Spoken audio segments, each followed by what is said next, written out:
that's a Stein, is it not? That is Einstein. Let me see this thing. She drinks out of this? I've got a joke. Frank and Stein. Frank and Stein. It's Frankenstein. Yeah. Frankenstein's monster, actually. You used to like my humor when you were 19. Welcome back to the show. It's time for us to do that letter thing, right? Yes. Because if we don't do letters, then they're not read and they pile up and it becomes a huge mess. And David had something better to do, right? I think he had to make a call. And make a call. Telephone call. All right, well, let's do some mail, eh? San Francisco. San Francisco. How you doing, Tangela? Oh, I like your bracelet. You can use it at a kegger party. Oh, this is very nice handwriting from David Genera. I think it's Genera. Genera? Genera. Genera? Genera. You know, he wants to put an umlaut and an accent mark on every single word in the English language. Yeah, sometimes you just say things the way they're spelled. Spelled. All right, to the trio of creature features, Vincent Livingston and the one and only Tangela. Keep up the good work, please. Relate to Tangela. Tangela, just a fan. I think you're a great asset to the show. And though you don't speak in the show, I think you're charming, like they say, silence is golden. Silence is also deadly. Remember that. But your silliness is charming and always keeps me smiling every week, so don't change. Because if you do ever speak, everyone, including myself, will go into shock. So just keep being yourself, okay? So from David, thank you all for keeping me entertained every week. I wouldn't mind having a picture poster or where I could find one. Anyways, again, thank you, a fan up here in San Francisco. David Genera. You know what? You should write to us and tell us if it's Genera. I don't think it is. No, if it was a H, it would have to start with a J. Thanks for writing, David. There's a little town on the coast called Walala. I don't call it Walala. I call it Gualala. Because it's spelt with a G. Right?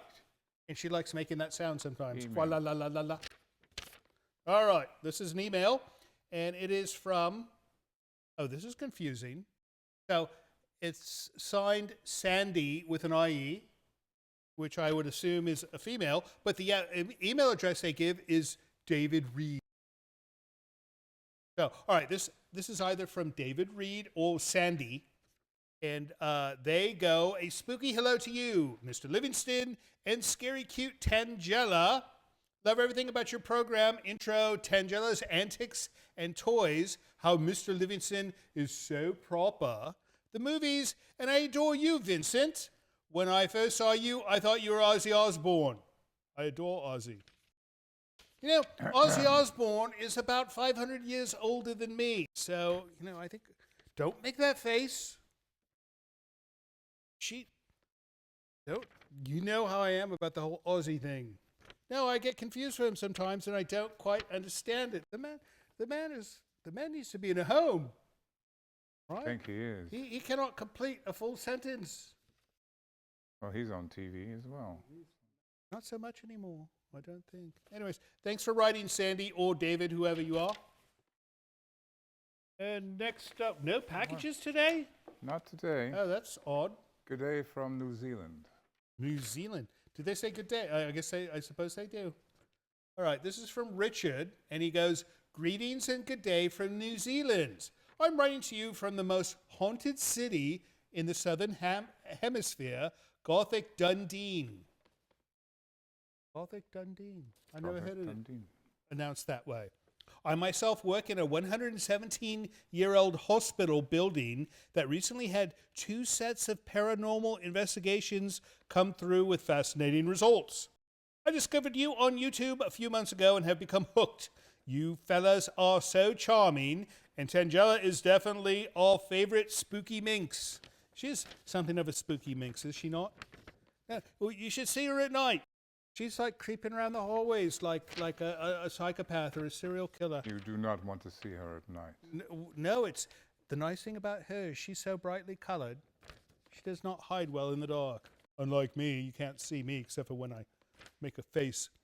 I would love to see one of Sir Peter Jackson's early horror films on your show. Both Bad Taste and Brain Dead, called Dead Alive in the US, are spectacular classics filmed in humble New Zealand from way before he got famous. So you might be able to afford them too. Brain Dead is particularly known for the hilariously brutal lawnmower party scene and its cemetery defending kung fu priest. That sounds like our kind of film. It does. No, we should look into that. You should make a note and look into that. I will. If it's attainable. Please say hi to my friend Annika, who's having an especially traumatic 2020. It's 2021. Does 2020 ever end? Oh, so he's implying that it's still 2020. It just seems like a long time. You know, the year 2020 was a great year for optometrists. Right? Good one. No, not really. I was told that by an optometrist.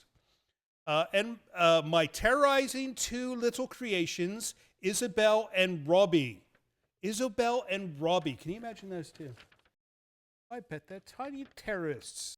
Wonderful. All right. All the best, Richard. Thank you so much for writing, and hope things are well down in New Zealand. Watch out for those hospital ghosts. They're the worst. You know why? Because they've already been injured before they died. True thing. No, the ghost hunters told me this, or words to that effect.